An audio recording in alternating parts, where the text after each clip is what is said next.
Hey, welcome to Impress the Boss. I'm Catherine. I'm Laurel. And I'm Valerie. Where we talk about how to stand out without working overtime. So this week we get to meet Bob Dean. And today we're going to talk a little bit about who Bob Dean is. We're going to hear about a use case and then think about some questions that we can consider this week about how to impress and stand out at work. So Bob Dean is this play on James Dean. It's the rebel without a cause. He bucks the traditional work system. He doesn't want to work 9 to 5. You know, he likes to challenge the status quo, very assertive in his ideas, and always has something to say in a meeting. He sounds a little bit like an Enneagram 8 to me. He does sound like does. a little bit of an Enneagram 8. 888.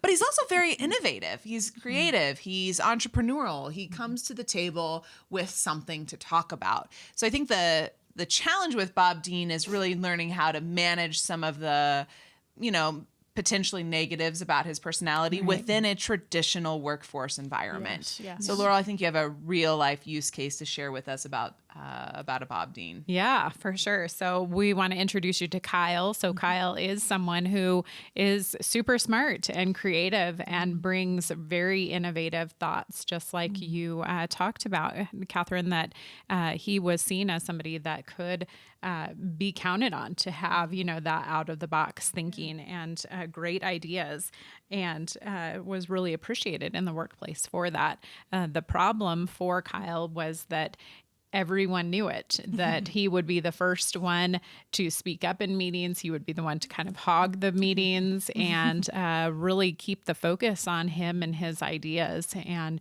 so much so that he discounted the ideas of others and really didn't allow other people to essentially bring forth, their ideas and their thoughts, and really got to the place where it felt very self-promoting to other people, that it was him always needing to be in the limelight and be the one who brought things forward. And basically got to the point where it got so bad that his boss really started to feel like he was trying to upstage him, that Kyle was trying to upstage his boss and maybe even, try to make a play for his boss's job. So you never want to be in that position, right? When your boss thinks you're trying to gun for their job, it's like disaster waiting to happen. Yeah, exactly.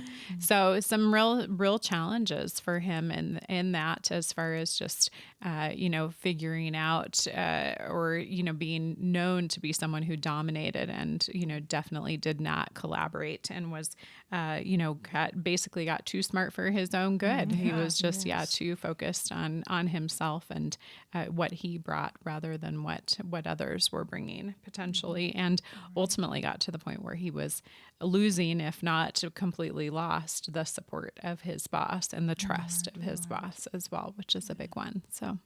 Well, the good news is that by listening to this week's stand-out tips, the good news is by listening to this week's stand-out tips, Keith was able to turn around. Stop, Kyle. But don't say that he's listening to the stand-out tips. Just say, good news is Kyle was able to turn things around. Okay, right. The good news is that Kyle was able to turn things around. Yeah. He was able actually to begin to enjoy his work environment and being a worker. And he did this by collaborating more with his team, and he was able to be more self-aware when he was talking more in his meetings, and when he felt that he was being the only talker, he was able to sit back and listen to other people's ideas. And through that, Kyle was able to realize that not only did his teammates enjoy his ability to share ideas, but to also allow other people to bounce back on his ideas and share their ideas as well. His boss also encouraged him, that he enjoyed it when Kyle was not, more dominating, when he was not the dominant one in the group meetings.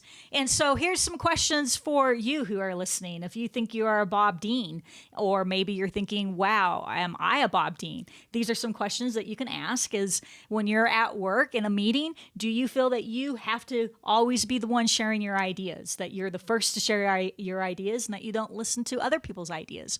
Or are you sitting there thinking, wow, why aren't my coworkers as smart as I am? Why aren't they sharing their ideas? Or what's wrong with my boss? Why isn't he or she sharing their ideas? I mean, what's wrong with them. And so if you're sitting there in these meetings thinking if you are thinking these, so if you're at work and you are able to answer yes to these questions, maybe you are a Bob Dean, and we at Impress a Boss are able to share some tips of how you can be a Kyle to be able to transform yourself away from being a Bob Dean into one who's able to hear and listen to others when they speak and not be a dominating or rebel at work. Yeah. Well, and I think you make a good point, Valerie. Like it's not that we want Bob Dean to change completely who they are, right? Because there's all this creativeness and innovation with them. Right. And you don't,